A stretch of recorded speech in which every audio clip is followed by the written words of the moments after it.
been raised on a do-rest diet. Do-rest diet. That's right. That put it in perspective. But you use, the title you think, but that's just one would guide me. Do-rest diet. Yeah, that's all we got to do is work that out. Right. Figure that out. And see what we're doing now. They've got the cameras rolling now. Oh, they are? Yeah, Okay. so just They recording nothing now? yeah. Oh, really? Yeah. Oh. So we can get some footage out of just people sitting around talking. I don't think is your mic hot? I don't know. Is it? You don't have your you put your cell phone. Get your cell phone out. Oh, that's right. Put that, That's close right. that. Cut that off. That's right. Yeah. Yeah, man, because that thing messed up. Yeah, this gives us an opportunity to.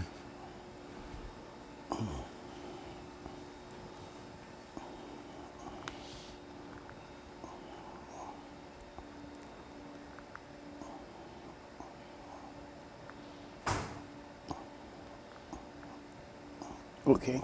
Got it on silent.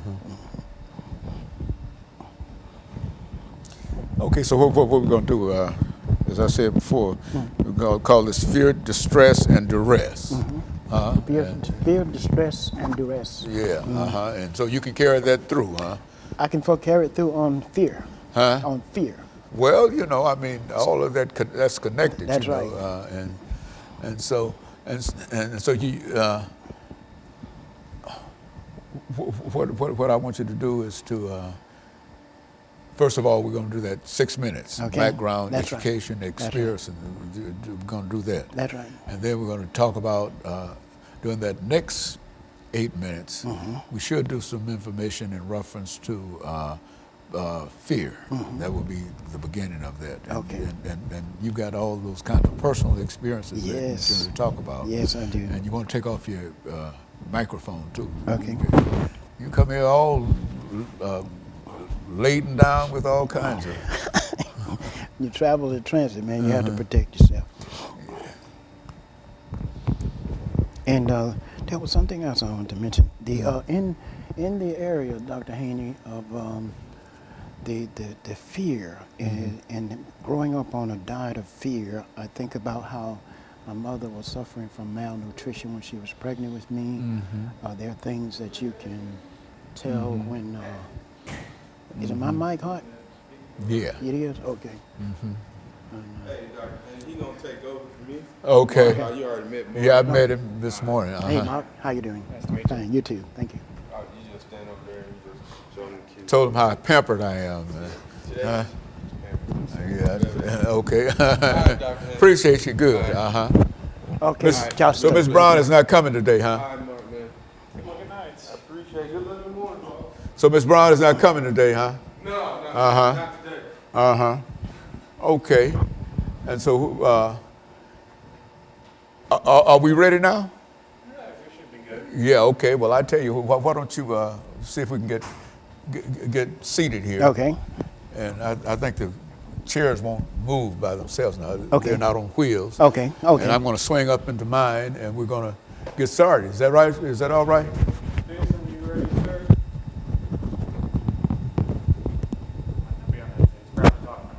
Yeah, well, no problems. No problems. Just want to make sure that everybody's ready and whatever.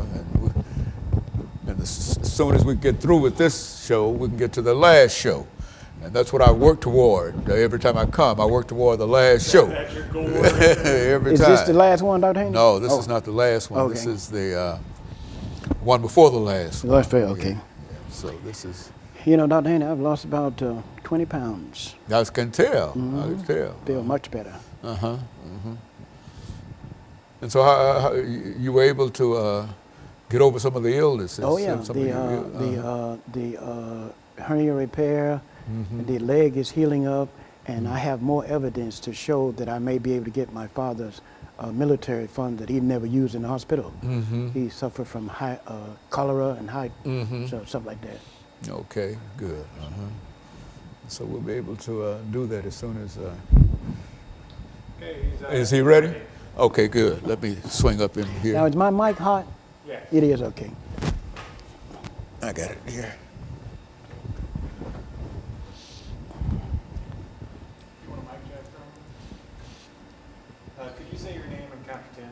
Okay, Taylor Gregory. Do I count out? Yeah, go on. 1, 2, 3. You know. Okay, 1, 2, 3, 4, 5, 6, 7, 8, 9, 10. Thank you. Okay.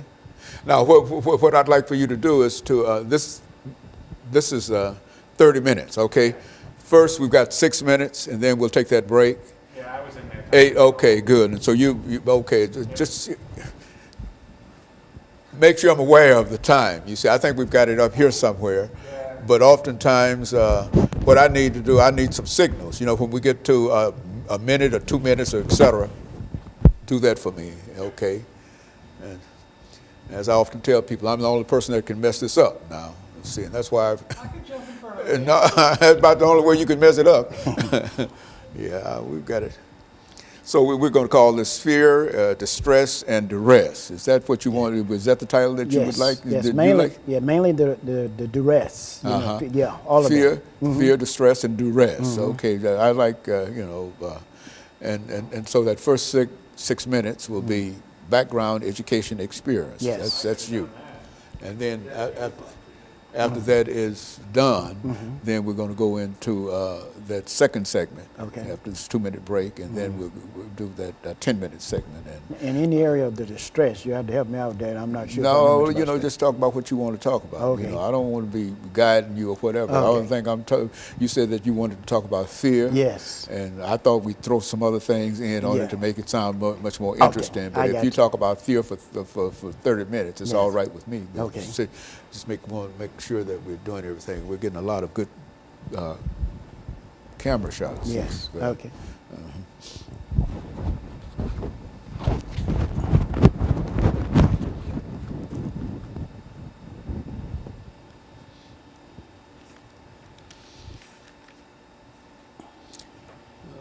Okay.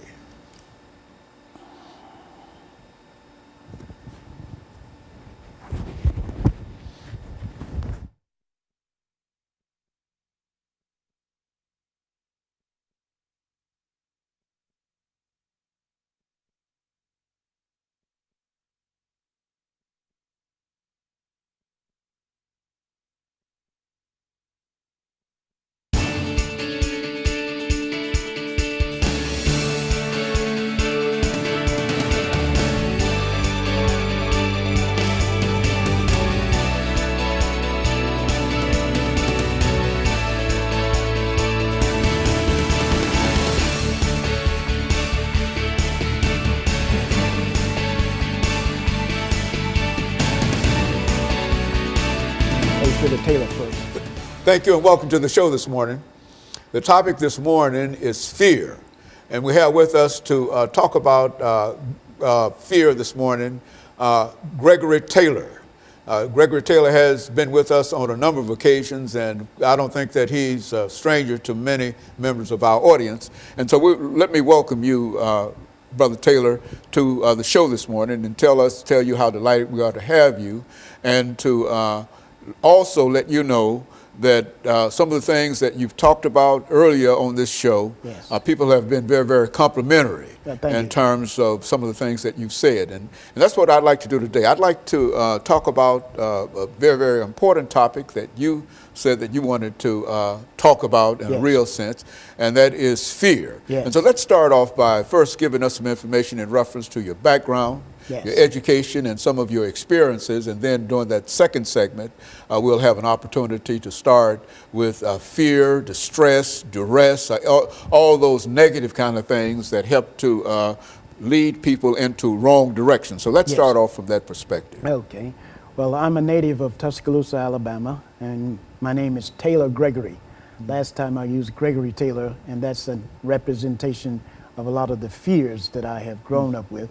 And I'm from Tuscaloosa, Alabama. Went to school at Selma University, and my father was roots were in San Salvador. My mother was Choctaw and Blackfoot Indian. We went to school in the Tuscaloosa County High Schools, and went to Stillman College, University of Alabama, and then we transferred to Selma. But I just have had special interest in personal development and turning my life into my product. Those kind of things have been my goal. Whatever it is that I have lived, I have wanted to develop my ability to speak in order to share it with others so that others can grow and see things in their life that they may have never thought about. And so you feel that for some reason that you've been hampered in a real sense, your own personal development through what you consider to be fear. Now, why don't you explain that to us? Okay. How does that happen? Okay. I consider myself to have grown up on what I call a duress diet, a diet of fear. Being the youngest son on the 4 girls, I have been fed fear through the sounds in their tongues of their voices.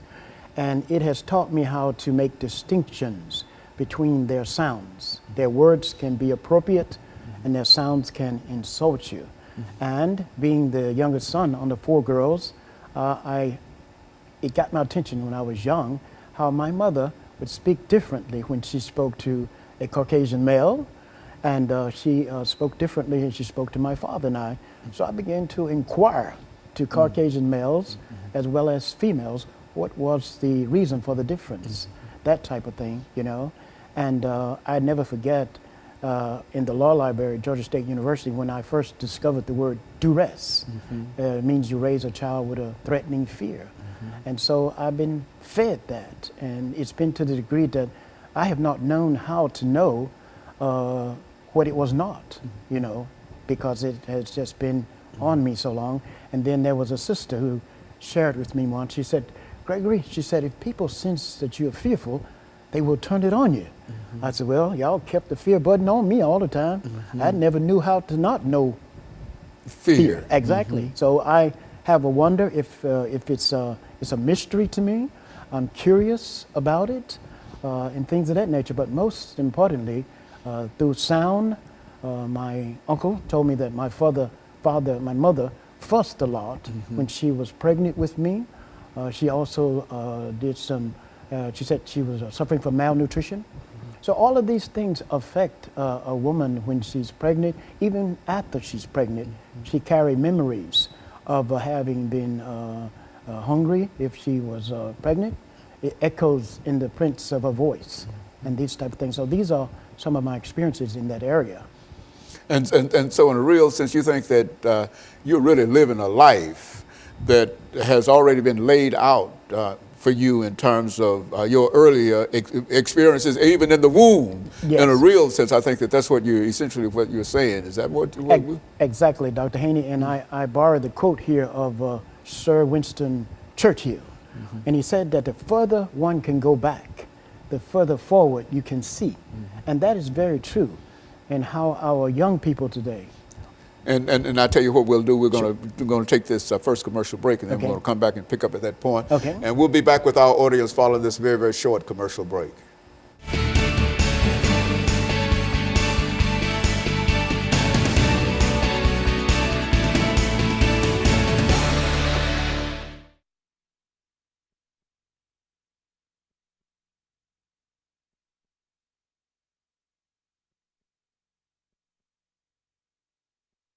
You see, yeah, you know, be aggressive with me, you know, yeah, do like that, because if you lay back and just sort of throw it up, then I can't catch it. But pamper me, you know, like I was saying earlier, pamper.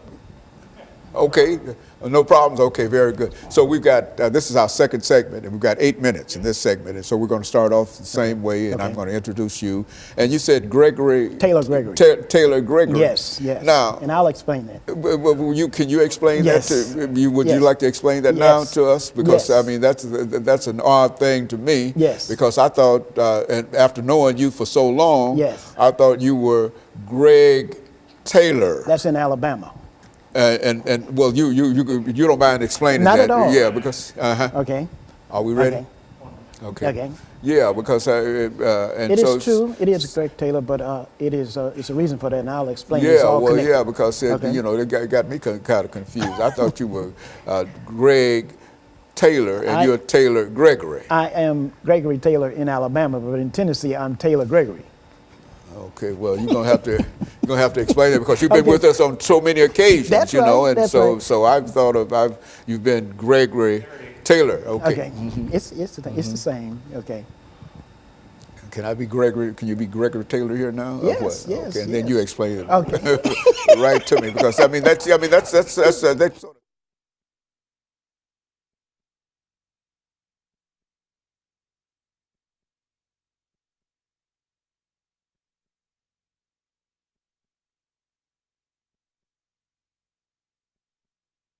Thank you and welcome back to the second segment of the show for today.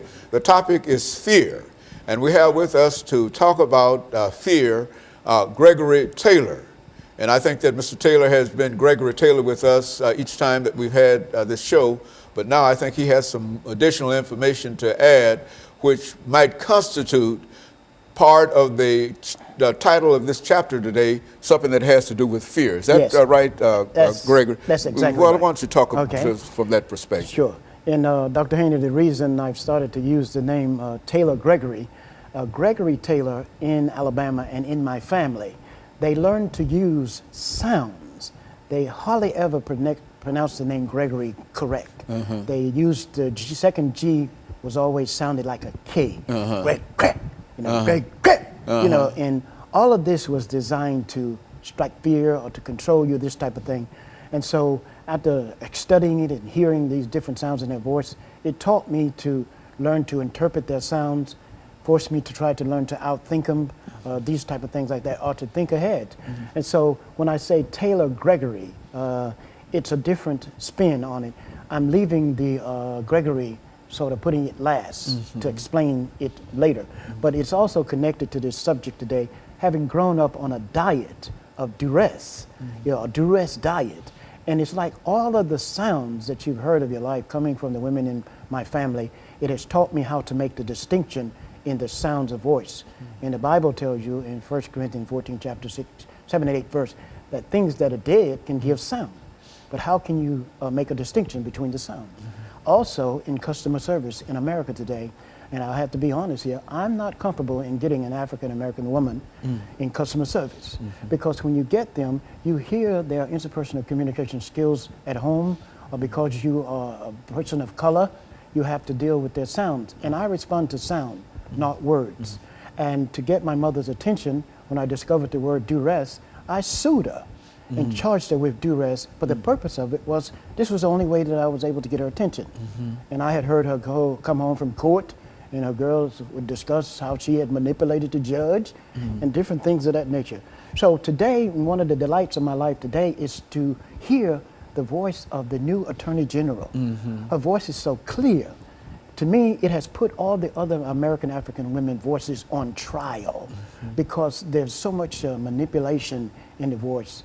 And I did a study on the telephone, and I thought Booker T. Washington had the first telephone in Alabama, but I discovered it was the Dinkins family in Selma, and they helped to form the Alabama government. Most of them went to Oberlin College. And saying that point to make this point, our telephones, I believe, were more used for deceptive purposes instead of just straightforward business. And then if the Dinkins were the first to have a telephone, who were they talking to? Who wasn't any African American, They were talking to the people who they had been educated to help the American government, to community, to make life better or to pursue life, liberty, and happiness, and those type of things. And so I have gone through so many experiences, and I'm very serious about the customer service. Good customer service is America's future.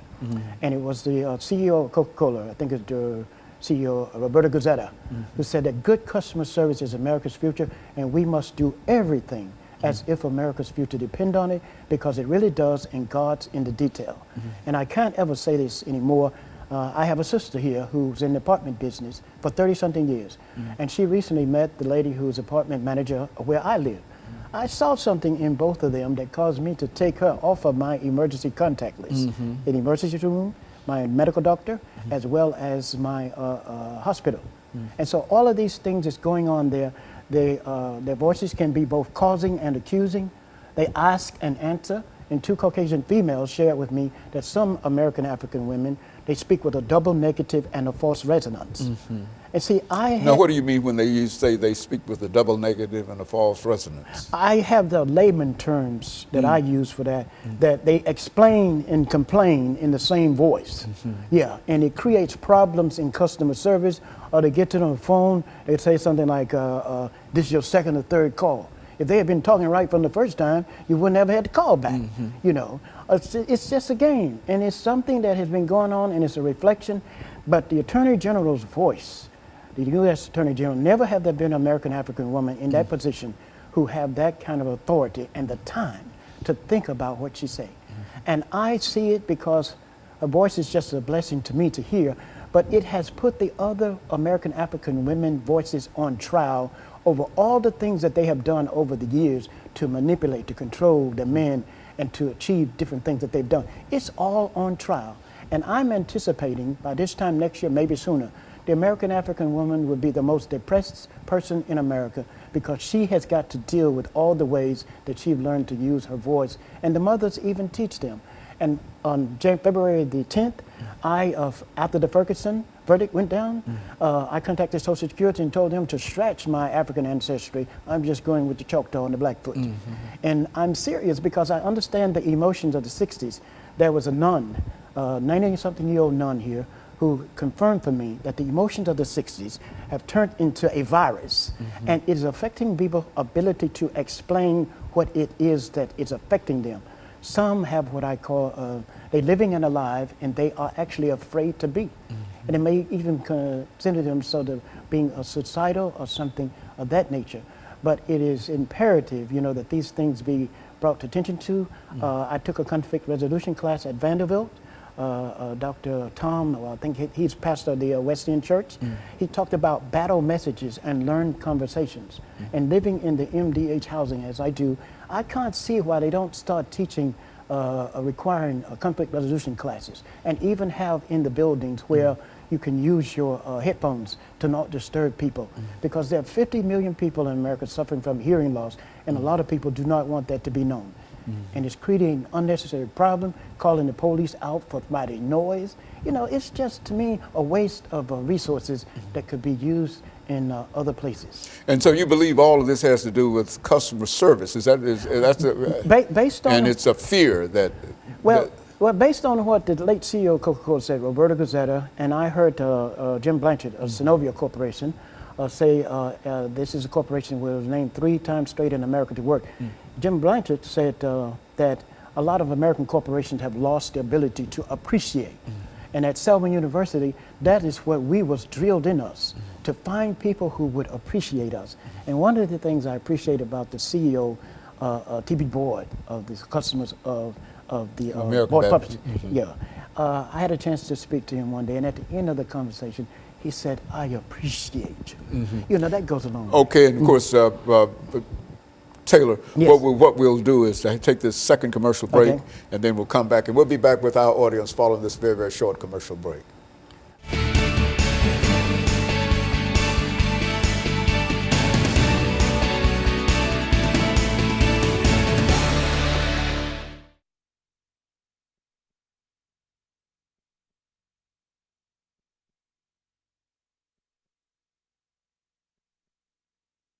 Got 10 minutes. Yes.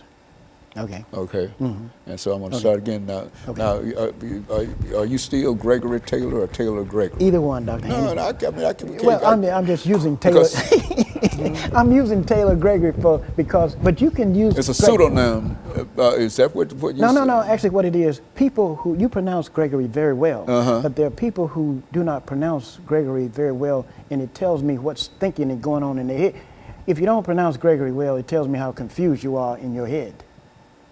I know what he's talking about. You do? There's a lot of people that say thing, but there's a lot of people that say think. Yeah, that's right. But for you, Dr. Haney, you say the name Gregory very well, so that's fine. I'm just using it differently here. Well, I know, but I'm trying to introduce you to That's right. this show. You see, But go ahead, use it. Okay, Yeah, Gregory that's Taylor, fine. Yeah, that's fine. Professor Gregory Taylor. You know, I call you professor Okay, because that's that's what you're doing. You're teaching. Research, You see, yeah. I'm really a researcher, but that's good. Researcher, professor, and et cetera, and et cetera. Yes. And that doesn't necessarily mean that you're connected with an institution Right. as such. That's You right. can be a professor Yeah. and profess. That's right. And to talk about something. That's right. And not bragging, Dr. Haney, I am of the persuasion that I'm under the influence of becoming the next J. Paul Getty. Well, I don't know about that. I don't even know how to handle that. You see, but Well, I just thought I'd check. yeah. Okay. Well. Okay.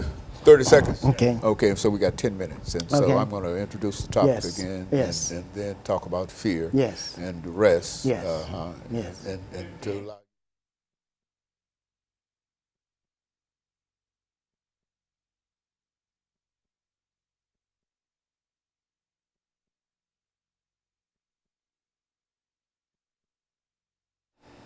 Thank you and welcome back to the final segment of the show for today. We're talking to Professor Gregory Taylor, and he's giving us some information relative to fear and some of the personal things that has happened in his life, that has, in a real sense, shaped his ability to be able to meet and deal with a number of issues that all of us might have in our lives. So let's do it from that perspective, Professor Taylor. Thank you. Thank you, Dr. Haney. And this, I think, will be the best part of the segment of the show, and I'll use a very popular figure to make my point. In the early 60s, when I first heard the voice, when I first heard the voice of Dr. MLK Jr., I said to myself secretly, I said, this man's life is going to be in the way of me growing up. I became afraid of his voice. And so I didn't take in his speeches. A lot of people don't believe that. They don't see how that could have been done. But what actually took place was when I first heard his voice, I said, this is something that I didn't want to take in. I was afraid of it, but I would not take it in to get an understanding of what the fear was. And about 2 or 3 months ago, I wrote made application to the Guinness Book of World Records. And I said, I'm the tiredest person in the world of the MLK civil rights movement. All of it has to do with fear and being afraid of his voice and asking myself the question, why? I had a minister in a church who said once, whenever you're dealing with something and whenever it comes up, he was a judge and a minister, he said to question it, and each time you keep questioning it, you'll get new ideas. But on May 2000, I was speaking at a school in Decatur, Georgia, and there was a psychologist there, and she said that his voice was hypnotic. They were discussing, said MLK's voice was hypnotic, and I just happened to have heard that. And so I said, would you say that again? She said, yes, his voice was hypnotic. And I said, that's what it was, hypnotic. But I didn't listen to it. I didn't take it in because I was afraid of it. And so what I am witnessing today is I believe a lot of American people have been unconsciously hypnotized by his voice, especially the American African. And I think that they have been unconsciously orphaned by his voice, his messages, his speeches. And they can't see backwards, they see him. They see now, they see him. They see ahead, they see him. And I believe that this is only going to lead to more what I call adult incubators, jails, prisons, that need to be built on historical black college campuses, in particularly Morehouse, who he was the alum that used the jail more than anybody else to get rights, and it got him the wrong way. And even in Birmingham, there are a lot of preachers who have to go to jail in order to get an understanding of the letter that he wrote in the Birmingham jail. I got in touch with the 8 ministers who wrote the letter to him and got their opinion of it. And they told me that they told him that they admired what he was doing, but they felt it was too soon. And to bring it on, make a main point, my life I learned through the Vanderbilt program, the Ocean Learning Program, that my life is a counter-narrative of MLK. I made sure that everything that I could find that he did wrong, I made sure that I did that right, because we lost our... Now, what were some of the things that you consider that he did wrong? Well, from what I understand, that nonviolent civil disobedience was not the best method for getting rights in this country. And the evidence is on the wall now. You know, you didn't do that. Dr. J.H. Jackson, in the book Unity and the Conflict of the Black Leaders, by Peter Parrish, a professor from Vanderbilt. I know him. He said that, Dr. J.H. Jackson said that even though nonviolent civil disobedience was not violent, it caused violence, and that it would eventually lead to overthrowing the American government. And I believe that the MLK, Dr. MLK Jr., his purpose, from what Dr. Jackson said, was to overthrow the American government. That has backfired. Do you think that it was to overthrow the government or to make the government responsible in reference to the needs of the African American and the needs of the population? That is, the 13th, 14th, 15th Amendments. Would that be to support that? Would that be to overthrow the government, do you think? Well, I would have to speak from the point of protests and production.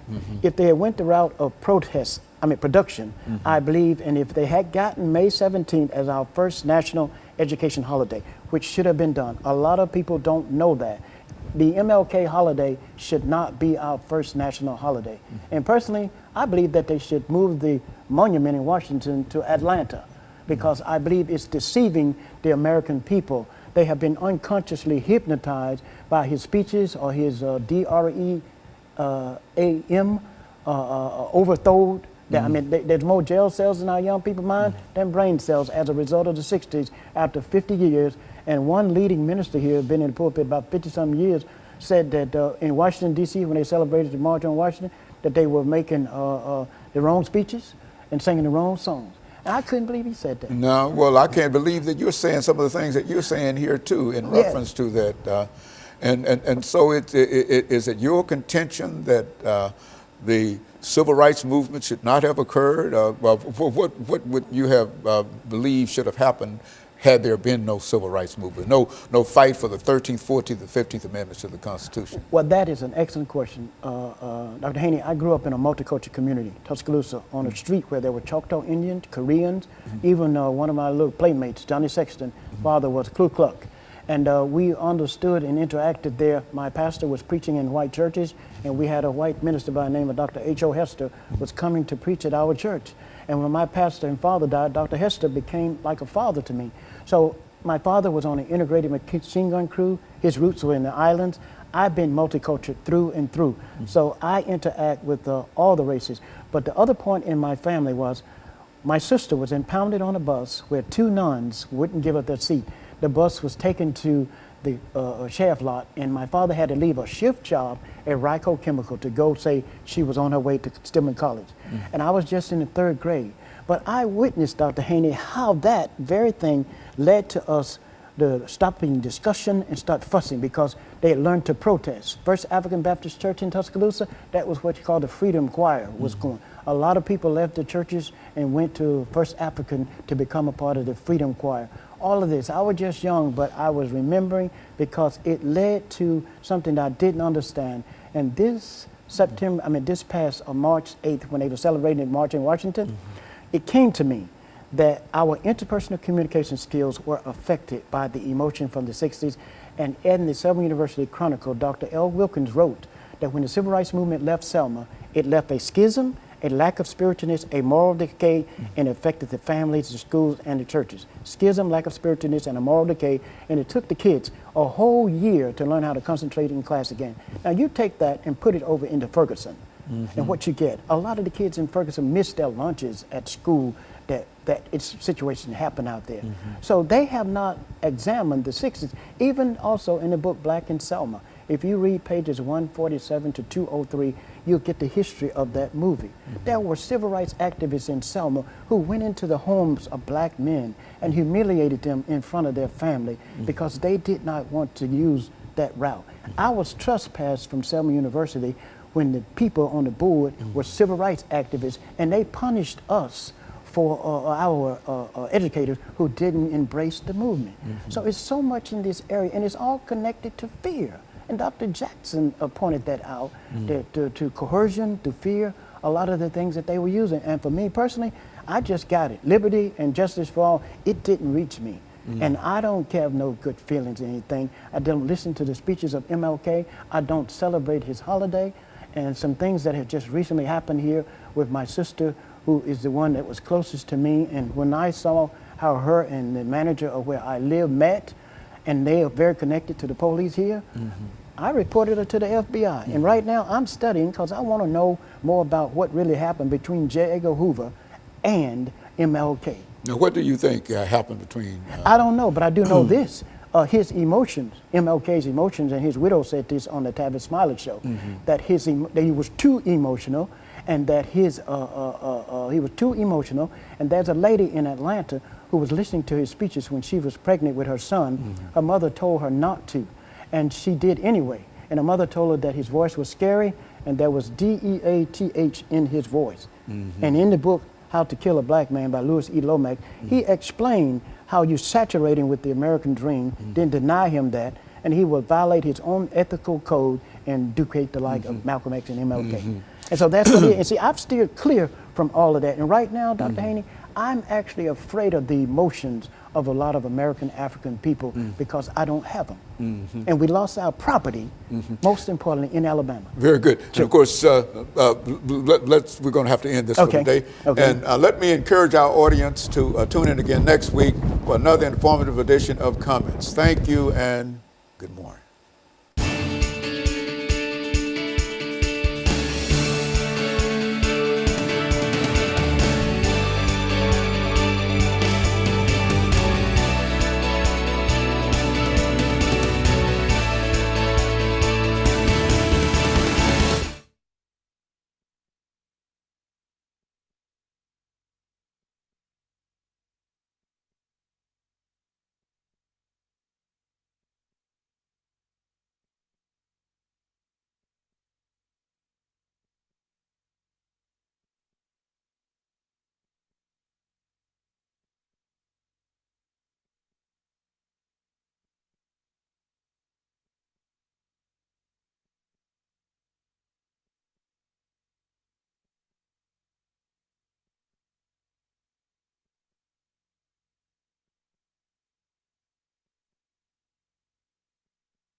And a child's most basic fear is sound and falling.